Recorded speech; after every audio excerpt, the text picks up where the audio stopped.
It's the Syracuse Orange playing host to the Holy Cross Crusaders on this beautiful late September day for college football in central New York. Syracuse would get the scoring going early for the second week in a row as Tommy DeVito finds his tight end Aaron Hackett once again.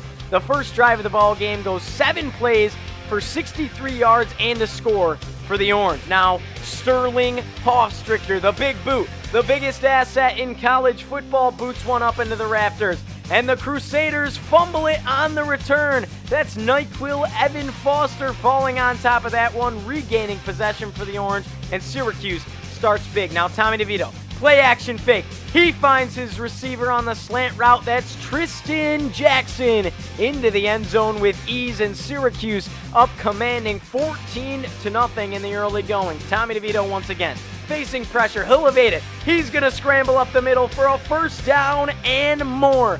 What improvisation out of the redshirt sophomore quarterback, and now it's Sterling Hofstrichter once again. Who needs a Low Grozo award-winning kicker in Andre Schmidt when you got this kid? Hofstrichter has put on an absolute show so far this season in the special teams unit. Now Tommy DeVito, handoff up the middle. Abdul Adams easily getting his way into the end zone, and Syracuse takes a 24-3 lead now in the second half of action.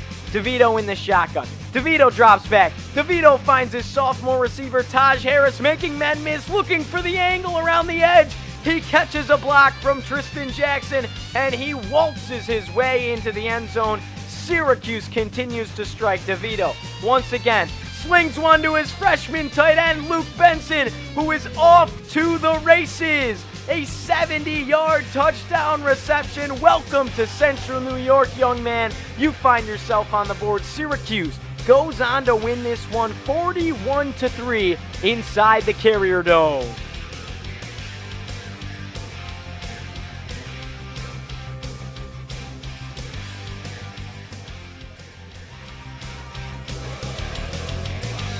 Syracuse Orange fans, can you feel the heat? What's going on, Cuse Nation? Welcome to yet another edition of Orange Heat. My name's Giovanni Heater, as always, and thank you for joining me. I'm talking Syracuse football today as we do a post-game wrap-up of the Syracuse Orange matchup against the Holy Cross Crusaders last Saturday at noon. That game won outright by the Orange. Final score 41-3, but the controversy everybody's talking about, was it enough? That's what we're here to talk about. Now, Syracuse in this ballgame, I will say, left a lot more questions than answers on the table than a desired fan would want. So, in this game, Syracuse does dominate defensively. That's a positive takeaway right out of the get-go. Allowing 3 points in any college football game is automatically a positive takeaway, especially when defensively you only allowed your opponent to get a total of 138 offensive yards and 18 rushing yards. A big takeaway, the second time this season Syracuse has held a team under 20 rushing yards. The first time around, it was negative rushing yards on the road taking on the Liberty Flames. Now again, probably the two lesser opponents on this Syracuse schedule stand in Liberty and Holy Cross especially. Nonetheless, the Orange do hold them to 18 rushing yards. Before we get into my opinions, before we get into my concerns, takeaways, because trust me, we have some, let's look at what the stats said. As I said, Syracuse wins this game against the Holy Cross Crusaders. Final score 41-3. Tommy DeVito played fairly well in this ballgame. He goes 19 for 31, 269 yards, 4 touchdowns. But the big thing here for me, interception. A little bit of a disappointment there out of Tommy DeVito. Something that this was the one week you didn't want to see it. You wanted to see him take care of that football as he did so well against Western Michigan. Continue that momentum.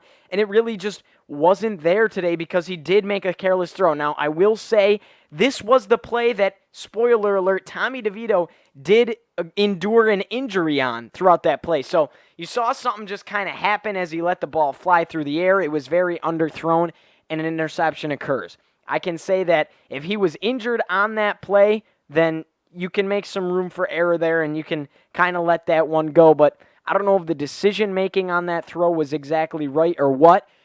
I will say this, now that we are recording this episode later than I had planned on. Sorry, guys, it's already NC State week. Tommy DeVito's going to play against NC State. So that's kind of a spoiler alert for the next episode when we preview NC State. But Tommy DeVito's going to play. He's fine.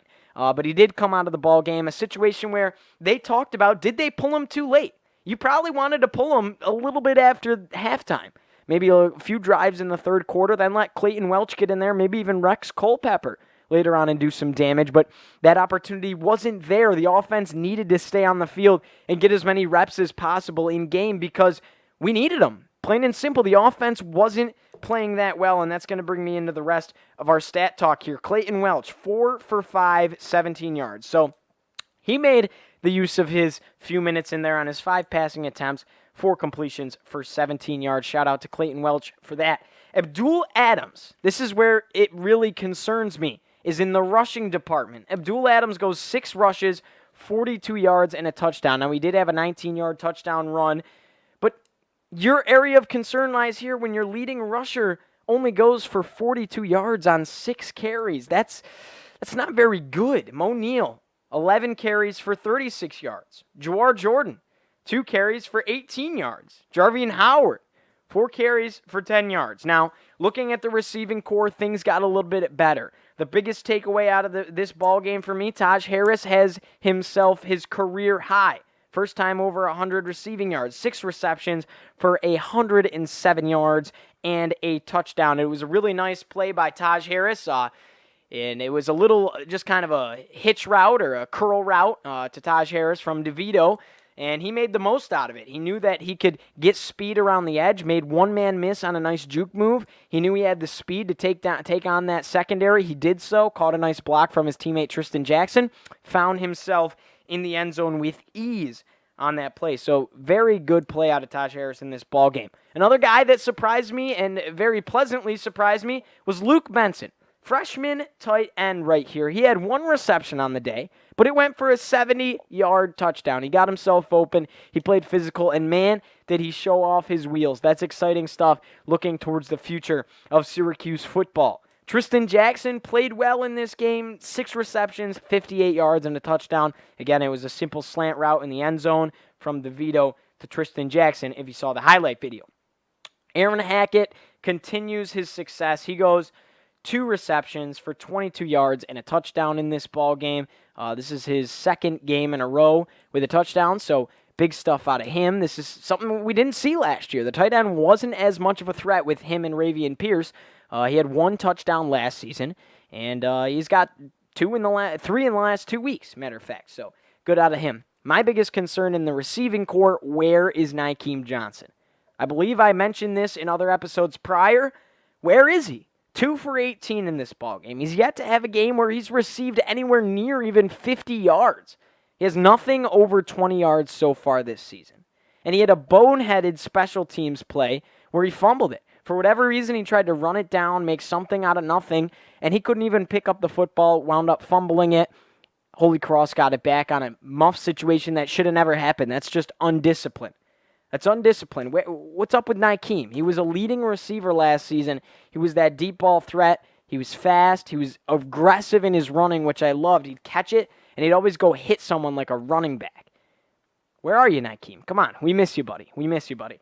That's just one of my takeaways as far as, we're 5 weeks into the season now, and I've yet to see him really catch his stride. I don't know if he had just had a better connection with Dungy or what, but we'll see what he does the rest of the season. This season is still young, and that's the beautiful thing. Before we dive into the rest of our stats, I want to give you quickly our Syracuse performance flames of the game.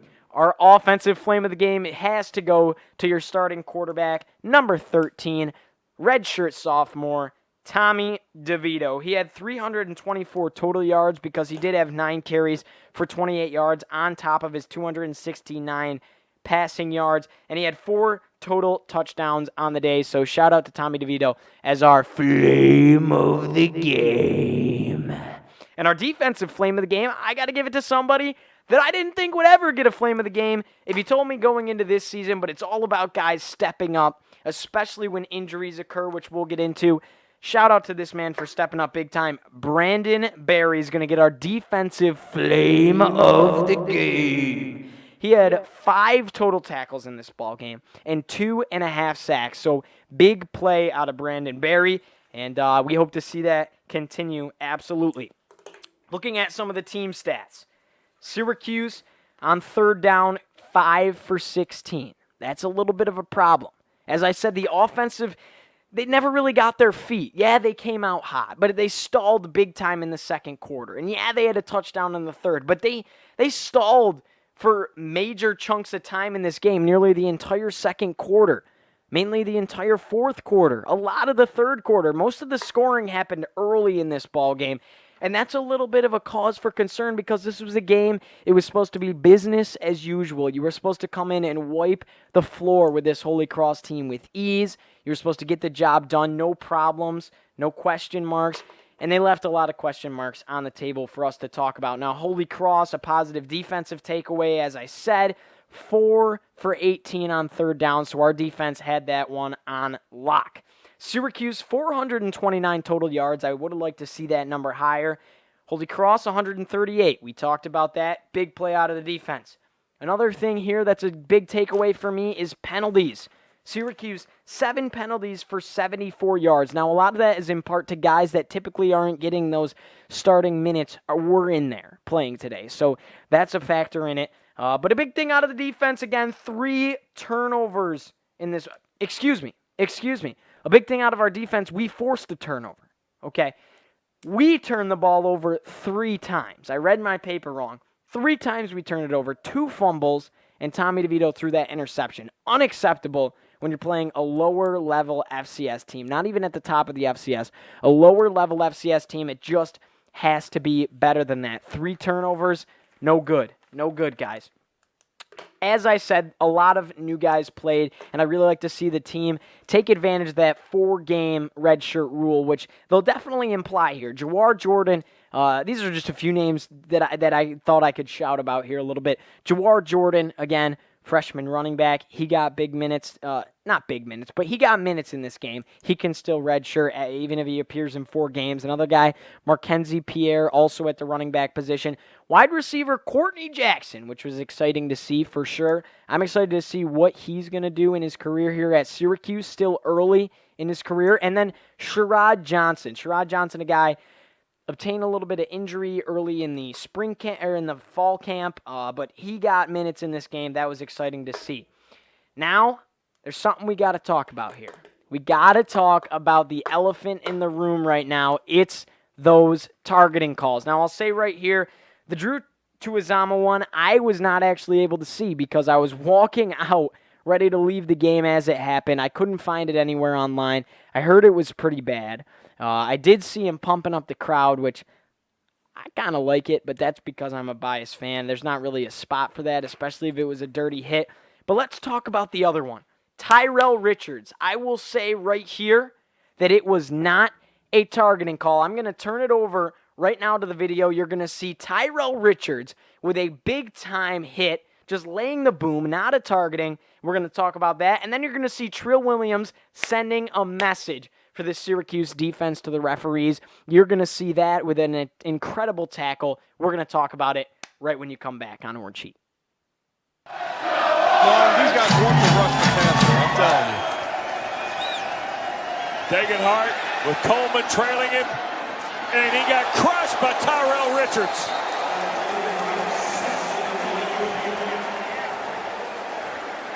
So the drive is alive on the 3rd down penalty for targeting.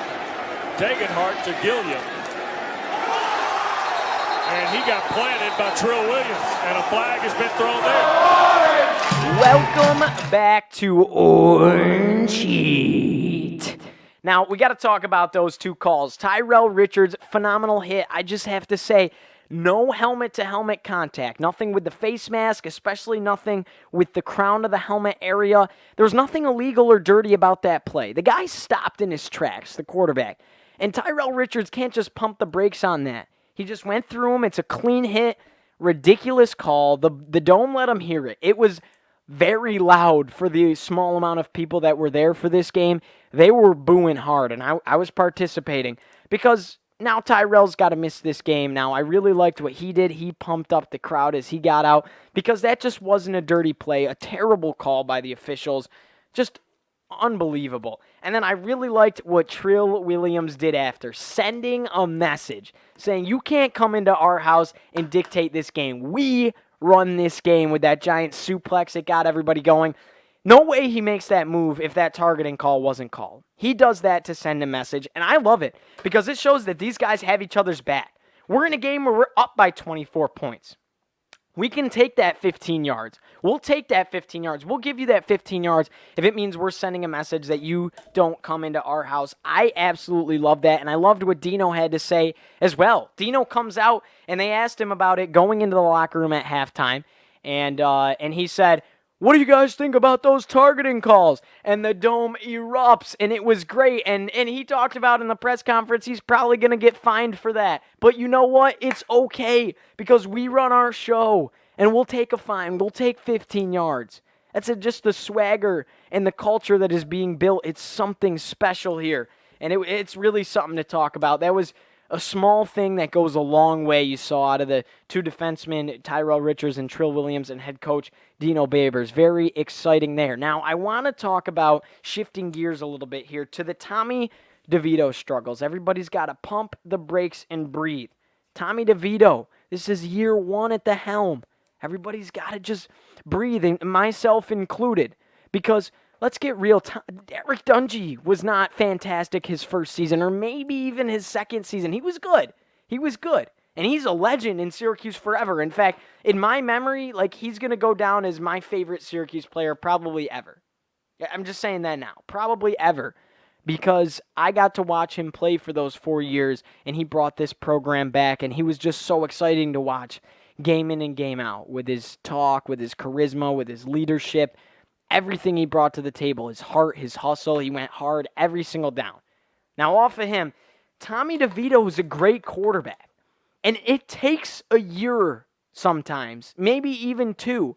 We have to realize that I'm telling you right now, mark my words, this will be the worst season under Tommy DeVito. And we have this one, the year after that, and the year after that. And this will be the worst one. And I don't think I shouldn't say the worst because it's not going to be that bad. I will give you my guesstimate right now. We're going to win 8 games this season. We're going to win 8 games. Probably 9 or 10. I'd put money that we get back to where we were last year. 9-win season with the bowl game. That means we lose one more. That's something like a Florida State, like an NC State, like a Wake Forest, like a Pitt. It's one of those games. Every game this year thus far in the ACC is going to be hard fought because that's how the games have been. Pitt plays, who'd they play? Duke, and they go right to the wire. Virginia Tech plays Miami, right to the wire. Louisville plays Florida State in a tight game. So all these games have been tight. Boston College, all these games have been tight. And they're just going to be like that all year for all these teams, basically except Clemson. And I'll take that. I'll take exciting football. And I like our chances in a lot of these, but we got to realize it's year one. It's only going to get better, and it's really not that bad. And you got to expect growing pains. We were wrong to come in and expect a incredible football team. Now, I also have to say we were playing very injured in this game. Andre Sisco, Melifanu, they don't play. Not Aaron Hackett. Sam Heckel doesn't play in this game. McKinley Williams still injured. A lot of guys not playing. A lot of guys missing. A lot of guys, they wanted to get healthy during the bye week. Don't know if that went exactly as planned. Dino was saying that we might not have any of those guys back for the next game, but let's pump the brakes. We'll see what happens coming up, and we'll talk about that in the NC State preview. Another thing here, my final takeaway in this game, we played a very vanilla game, okay? We ran new stuff. We were testing some things out for ourselves at the same time as not wanting to show any secrets to a team like an NC State, like a Pitt, the team's coming up. We didn't want to give anything away against Holy Cross, which makes sense, and the reason we didn't run them through the fences and just absolutely obliterate them was because we were testing some new things, and that was evidence. I didn't see any run-pass option, really. You know, a lot of things that we have honestly aren't too used to seeing in the last few years with this Syracuse team, and I can appreciate that, and I can understand that. The goal here is to focus on NC State. We caught a win. We control our own destiny. Plenty of football left to be played. A lot of exciting games coming up in the ACC schedule. People, like, comment, and subscribe. As always, that's all I got. Syracuse takes down Holy Cross 41-3 inside the Dome. Syracuse, a big game this Thursday night in just a couple of days against the NC State Wolfpack on the road. I appreciate your guys' support. Stay tuned for more, and as always, let's go Orange, baby. Woo-hoo! Thank you for listening to Orange Heat, done by pursuing sports broadcaster and high school student Giovanni Heater. You can find him on Twitter and Instagram at GeoHeater. Please like, comment, and subscribe for more Syracuse athletics and Orange Heat action. Let's go Orange!